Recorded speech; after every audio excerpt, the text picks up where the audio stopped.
Boom. All right, ladies and gentlemen, I know you've had that feeling in the past, right? You've got your business on lock, you're making some money, and you're like, you know what? This needs to be a franchise. If you've had that thought, then this episode's for you. Let's get this one started. Here we go. Shut up and sit down. Look, a business can give you everything you want in life. Prestige, wealth, freedom. It can also take everything away from you. This show is for those who are willing to take that risk. These are the real life stories of entrepreneurs. But before we start, I have one small favor to ask. Please leave a comment. It can be advice, critiques, tips, feedback, or share this with someone because your engagement is the most valuable and most powerful form of social currency. So thank you, and welcome to another episode of Business Bros. You a business owner looking to expand your success through franchising? Well, then today we have a special guest who will help you navigate the world of franchising and achieve financial independence. I mean, imagine taking your existing business and turning it into a thriving franchise, generating passive income and reaching new heights of success. But where do you start? Our guest is an industry-leading expert in franchising, consulting, and development with over 700 franchise brands under his belt. They understand the challenges you face and are here to guide you through the process from assessing your business, is it even franchisable, to providing you with a step-by-step roadmap for creating franchise disclosure documents, development operation manuals, and receiving critical sales and marketing support. Sounds like a lot? Cause it is, dude. Let somebody professionally help you. Get ready to unlock your potential franchising and discover how it takes, what it takes to transform your business. Let's dive deep into this world of franchising and learn to achieve financial independence with our guest, Mr. Lance Graulich.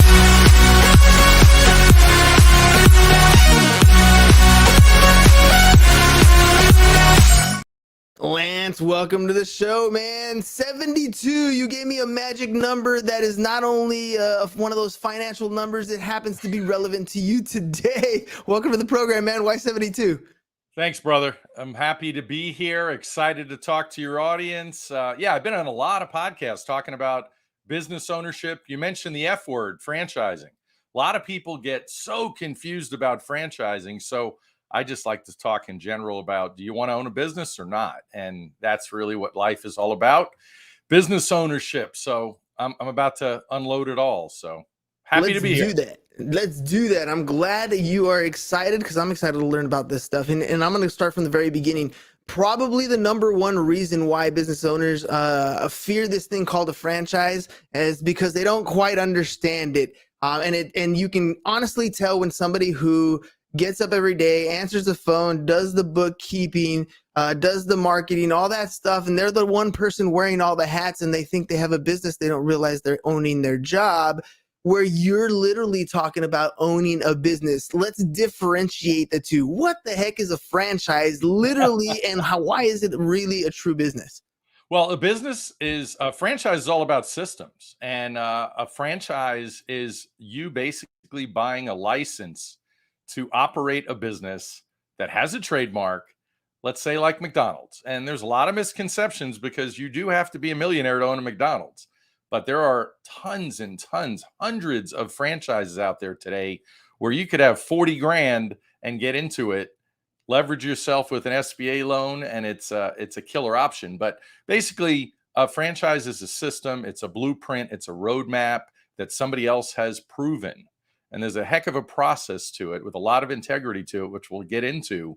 But you're buying that license, you're following that system, you're getting that support. They're helping you with marketing and purchasing and training and hiring and all those fun things to basically make you successful. And if you're not successful, their brand is not successful. So essentially, you're hiring that business coach that's included within that fee to essentially guarantee your success. Now, Hernan, here's the reality.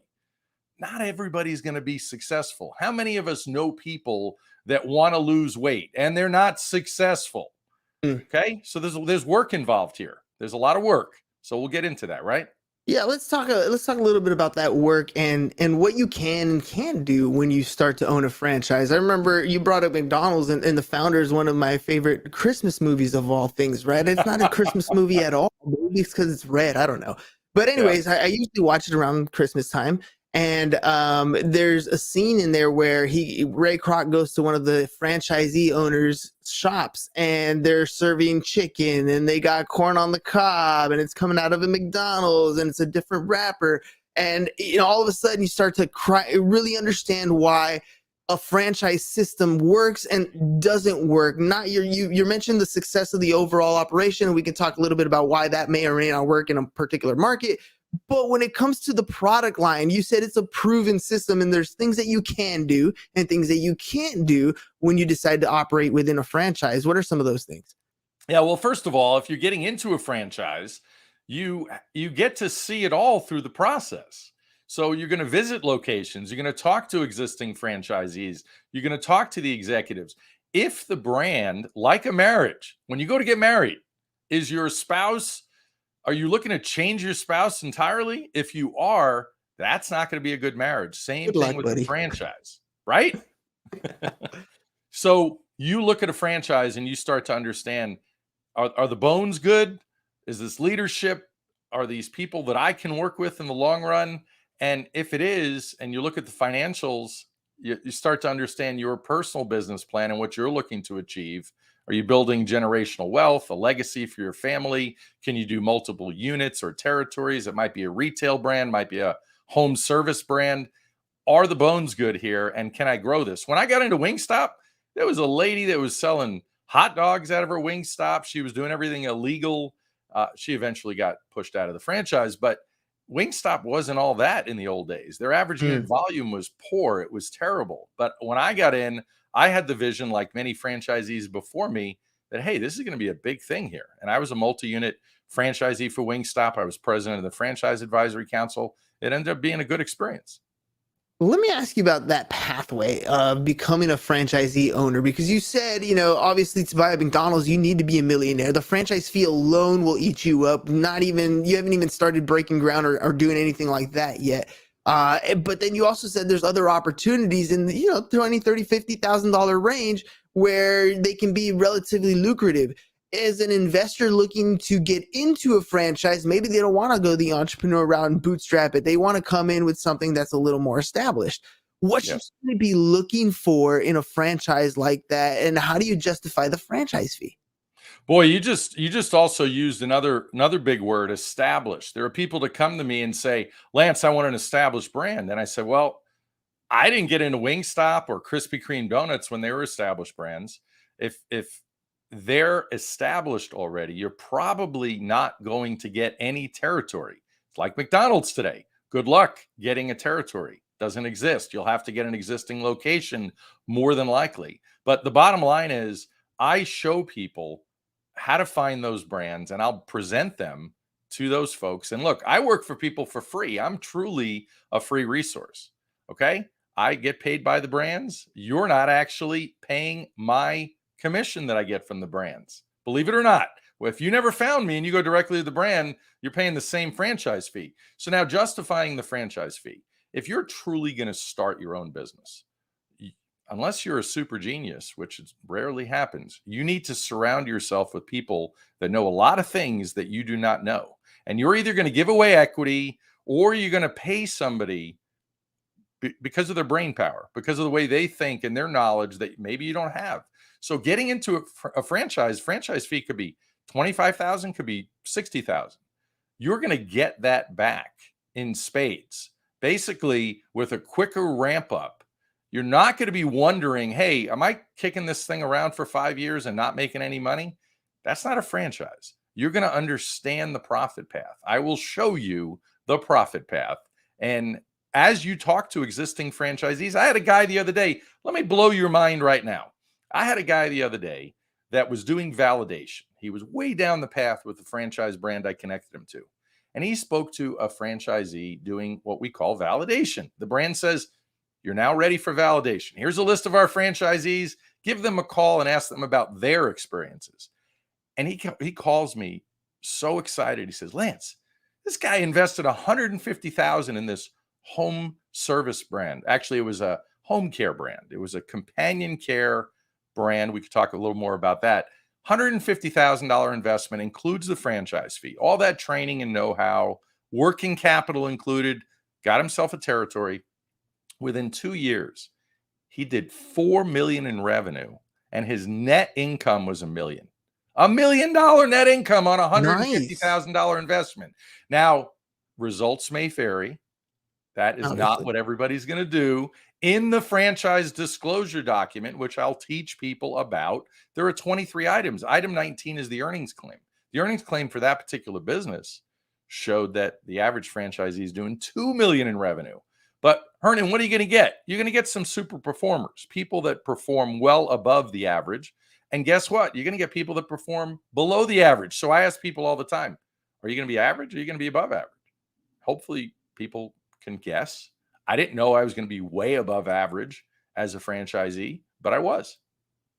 And when you're taking a look at these different types of opportunities as an investor, what are you looking for as far as the company has the capability to even be scalable? They're like, what are those kind of KPIs? So for example, if I was looking at it from the other side, if I'm a business and I want to become a franchise, what are some of the things that I need to put in place, those processes, those systems, so that someone like you can say, yes, that's the one you should put your money behind. This is how I can see the potential for this company to grow.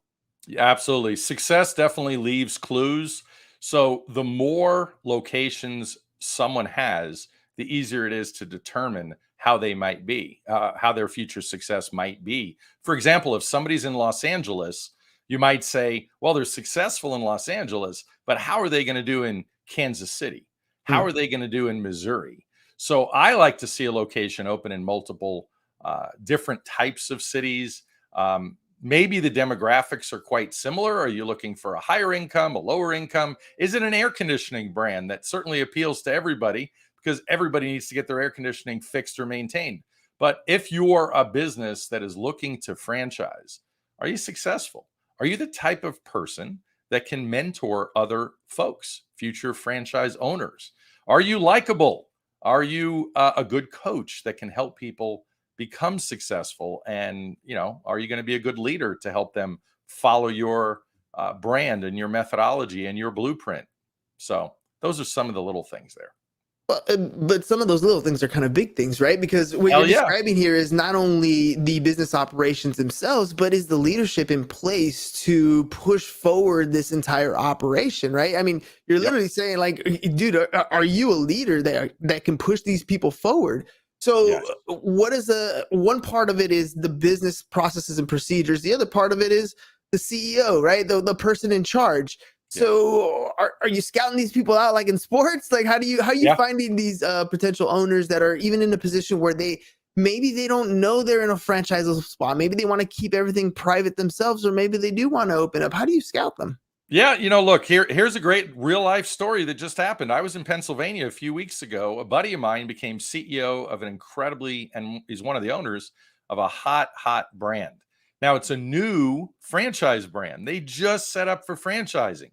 But guess what? The business has been in place for 33 years in Pennsylvania. 33 years. And you can easily say it's a seasonal business because it's a power washing brand of all things. And it's actually quite proprietary. This isn't walk into Home Depot and come out with a power washer. This is a proprietary piece of equipment that they've created. And look, the bottom line is the family on their own are incredible, but they're making money.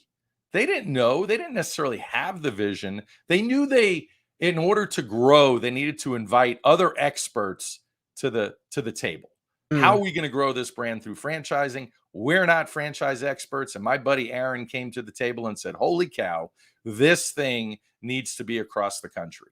And with that, he's going to become one of the fastest selling franchise brands I've ever seen. I've already brought multiple people to him that have become franchisees, and they just signed their third deal and about to sign their fourth and fifth. So for me, it's about business experience. When you're interviewing and looking at people, I look at people all the time to understand, is this going to be the next hot brand that I present to my clientele? Because that's really what it comes down to. Hernan, when you send me people, I'm only going to show them brands that I believe in. I just showed my family in Texas an incredible air conditioning franchise. The top 25% of franchisees on a $150,000 investment do $9 million in revenue. So I showed that to my family, say, you got to look at this. Mm, that makes a lot more sense, right? You feel it in your gut. You're only going to share that good stuff, right? I'm only going to What? share the good stuff. Just like if you wanted to set up your brother on a date, you're not going to set him up with somebody you don't Gotta like. be a good wingman. You gotta be a good wingman. That's how it works. All Heck right, let me yeah. ask you, just because our word is our bond, but oftentimes that's not enough in a court of law. We actually need something that holds up more than your word and our word. There's a lot of legal considerations when it comes to bringing on partnerships, when it comes to licensing, when it comes to franchising. So, what are Yep. some critical steps and resources that entrepreneurs need to be aware of when they're thinking about starting this franchising process? So look, I'm going to give everybody the foundation that they need to get comfortable because life is all about mindset. How many people are listening to this show, or how many people do we know that are stuck? They're stuck in a job that they can't stand. They've never started anything, but they talk about it a lot. Look, I'm not making fun of those people, but there's an opportunity where a franchise gives people the ultimate support to give them their that bravery, that courage, that confidence that they can do this. I tell people all the time, your skills, whatever they are, we'll figure out what those skills are transferable. You didn't have to go to college to get those skills, whether it's salesmanship, whether it's communication, project management, or you know what? I got a buddy that's worth a fortune from franchising, and guess what he says? His signature is stay gritty. That's his email signature. Mm. Stay gritty. If you work really hard, you can be incredibly successful and wealthy with franchises. So the bottom line is here's how the process goes. I introduce you to some brands. You have a first call like a coffee date. That's going to progress like a real date. It's going to progress and it's going to get serious. The meet the parent part, so to speak, is when you're talking to the corporate folks. You get the copy I mentioned earlier, the franchise disclosure document. Get a copy of that. There's 23 items in there that are incredibly valuable. If you want a franchise attorney, I'll refer one to you. I got plenty of those, or I'll help you with it. Obviously, I'm not an attorney, but I play one on TV like this, right? So the bottom line is I'll help you through the process. Okay. There's a way to get through it all. And if you like something and you start to put together your business plan, which I can help you with as well, I have all the resources, attorneys, accountants, whatever you'd like. As you get to the validation stage that I mentioned earlier, you're going to decide at that point by talking to people that have already been in your position, gotten into bed with a certain brand that they're now doing business with. They are franchisees. They're going to tell you a lot of great stuff. They might say, you know what? It's harder than you think, but might take you 6 months to start making money. But we're making money. We're happy. We keep buying additional territory. So by the time you're done with validation, you're going to have a really good idea of what's going on. I got a great couple in Orlando that already owns a little franchise. They're making some money, but they feel like they've maxed it out. Like buying, I know you do real estate, like buying a house. This was their starter house. This was their starter business that they got. Little franchise they found that wasn't doing very well. They built it up. They're doing incredibly well, but they don't want to buy more territory of that franchise, but it's a nice cash flow vehicle for them to jump to the next opportunity. Guess what I got them? A roofing franchise. They're doing a Okay. roofing franchise. They have, look, I got a buddy that owns 19 Great Clips hair salons. He's bald and doesn't know how to cut hair, but his skills in life were transferable. It's not about cutting hair. It's not about getting on the roof and patching a roof. It's about business. How do you make money? These are just, people in a million years ago would talk about passion. Your passion needs to be to work for yourself and work hard and build generational wealth for your family. If that's not your passion, you're not going to be successful. It's not about what you're doing. It's about that you can do it and be successful at it. Yeah, that's absolutely true because the end result is always different. And then sometimes you still have this pride and ego that goes into this business that you've built or this thing that And you're. guess what? Your ego is not your amigo. Yes, you're absolutely right. I love that because I mean, my question was going to be right around that area, right? How do they strike a balance between providing guidance to franchisees owners, but while still maintaining that brand consistency for quality, so that the entrepreneur doesn't feel like they're losing control of their creativity, Mr. Creator, but at the same time operating through what the brand expects to be happening in their operation? You know, such a great question you just asked. And I'll go back to the marriage example. There's a reason that people get married. When you get married, when I found the perfect wife the second time, not the first time, when I found the perfect wife the second time, she is a perfect complement for me, for everything I want to do. We want to travel to the same places. And even if we have to compromise, so what? That's part of life. You compromise, we're better and we're stronger together. That's exactly what a franchise is all about. You get to, nobody's swiping your credit card after the first phone call with a franchise brand. You get to go through the discovery process and start to truly understand, is this a brand I want to be married to in a 10-year franchise agreement? Most of them are 10 years. And they're automatically renewable in most states, assuming you're in good standing, which is why you see so many McDonald's franchisees that are on, generation, third, fourth generation.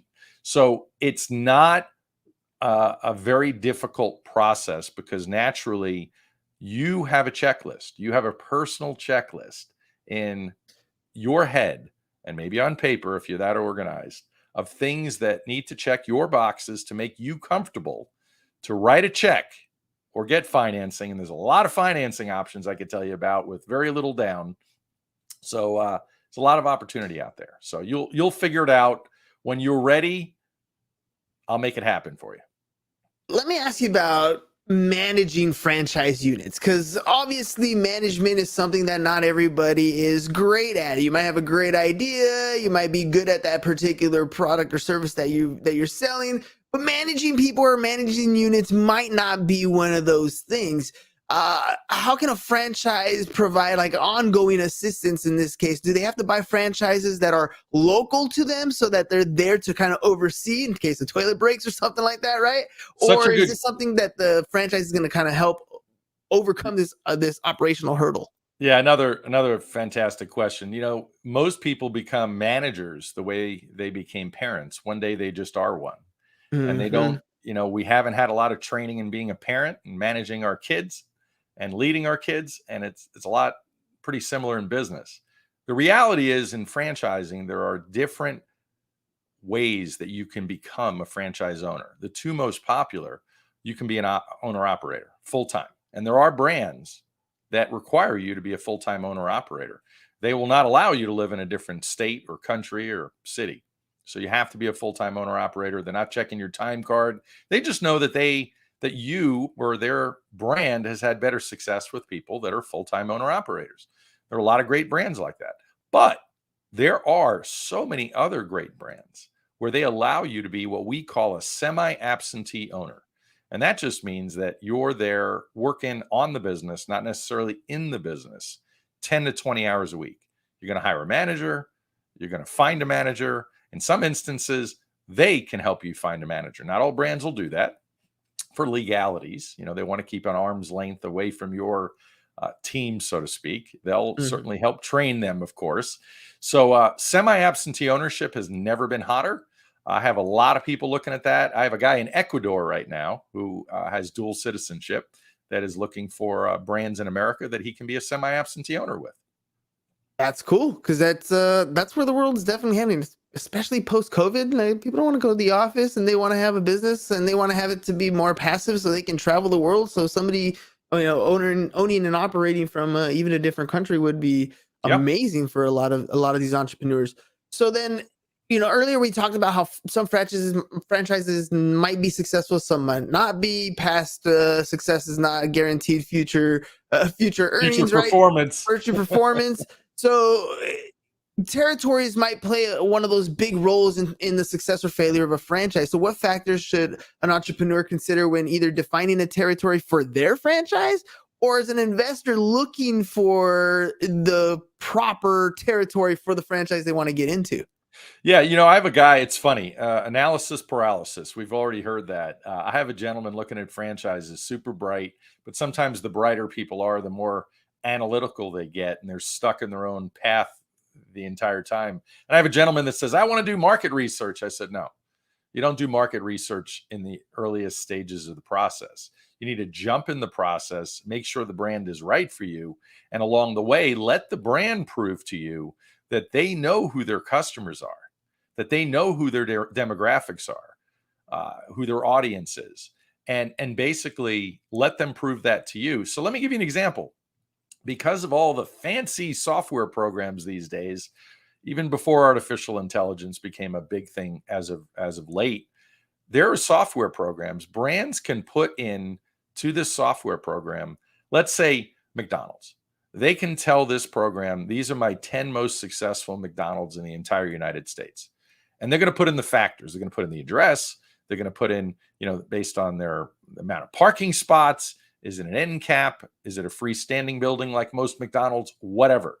That, and you can do that with a very small model with only, let's say, 2 super successful locations. What do they have in common? You can create a map with this program and map the entire United States based on demographics. Who are you looking for? You're looking for women. You're looking for people that are educated, people that, didn't go to college or graduate high school, whoever your audience might be. As you drill down and determine who your audience is and your customer is, you can find that customer in any city in America and create a territory.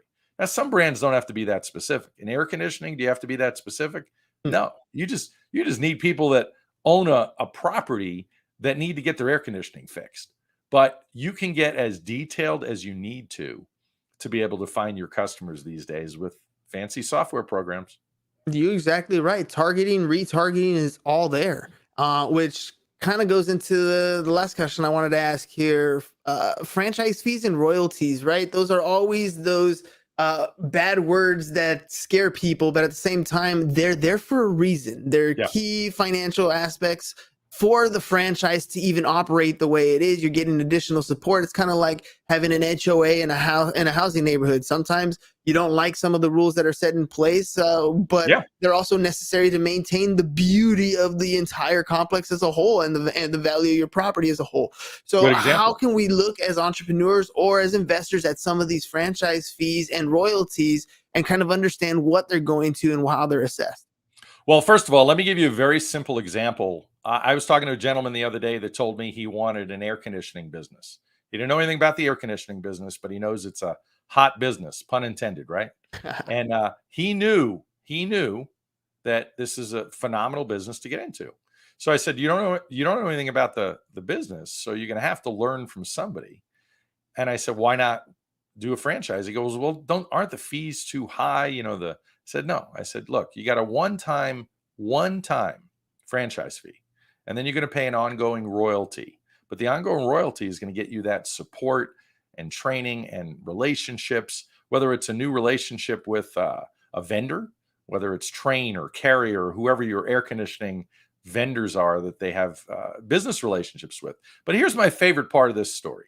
I said to him, would you care to guess what an average independent air conditioning company in America does in revenue? And he said, I don't know, probably like 750,000 in revenue. I said, you're probably right. Let's assume it's 850. Let's assume it's even 900,000 is the average. Do you know what my favorite air conditioning franchise does? Their average franchisee, what they do in revenue? I said a heck of a lot more than that. 3.5 million to be exact. So why not pay a small franchise fee? And for that brand, it's under 40 grand. And they're going to give you those guardrails. Being an independent business owner is like driving with no lights on a mountain road sometimes. You don't know if you're going to fall off the damn cliff. And here they're giving you the guardrails. And they're giving you lights on top of your vehicle, on the front of your vehicle to keep you safe. So you're going to stay on that road on the appropriate path to making that darn profit as quickly as you can. That's the name of the game with any franchise. How quickly can I ramp up to be able to no longer hemorrhage money, as you always do in the beginning of launching a business, to making money? But the royalties, look, that's just your ongoing price of admission. Whether these days, what is it? Twitter, Facebook, everybody's making you pay a little something all the time to be part of a group, right? It's really no different. It is so true. Lance, it's clear that you know a lot about this industry. You've been helping so many brands both find new franchise owners and helping franchise owners build their businesses to become franchise owners. If people want to reach out to you, they want to find out, is my business even franchisable? Is this something that I can get into as an investor, or can my business be something that maybe ends up across the US? How can they find that information? How can they reach out to you? Easiest way is just lancegraulich.com, my website, lancegraulich.com, GRAULICH.com. And then, Instagram is lance.graulich. And I have a free assessment on my website. It helps me and you understand, based on your life experiences, mindset, skill set, what brands might be best for you. So go do that free assessment on my website. Happy to help you. Lance, thank you very much for coming on the show. You do, in fact, have a ton of energy. I love it. It's ready to get matched, and you did a great job. I'm impressed with the answers that you give for helping people understand this concept, because I think it's very good for a lot of business owners who want to get into a space and just have never done it before. You literally, with the franchise model, it's a system that is laid out for you. You can just come in. You learn from somebody who's already doing it. You have training models, you have marketing support, you have all kinds of things. It's a business ready to rock and roll, and you're providing people with the opportunity to be owner operators and run a business that way, or sit back and enjoy the passive aspect of it and learn how to be a real investor. So thank you very much for coming on the show, ladies and gentlemen. LanceGraulich.com, LanceGraulich.com. Lance, thank you very much for being on the program. I got one final selfish question, my friend. 30 minutes of creating long form pieces of content that we could break up to short clips for social media. What was your experience like creating content on the Business Bros? Fantastic. You are amazing, and you make the process so simple, and I look forward to us working together again. Boom. All right, ladies and gentlemen, that's it. Enjoy the rest of your day. Lance, thank you very much for coming on the show. And ladies and gents, franchising worked for McDonald's, worked for Chick-fil-A. If you know those brands, then you know the power of franchising. So make sure you guys check it out. We'll talk to you guys on another one tomorrow. Peace. And we're out. It's over. Go home. Is your business in need of marketing? Try starting a podcast. But not just any podcast. Podcast like a pro. We can show you how to take your business from being invisible to becoming a brand people trust. Go to www.businessbros.biz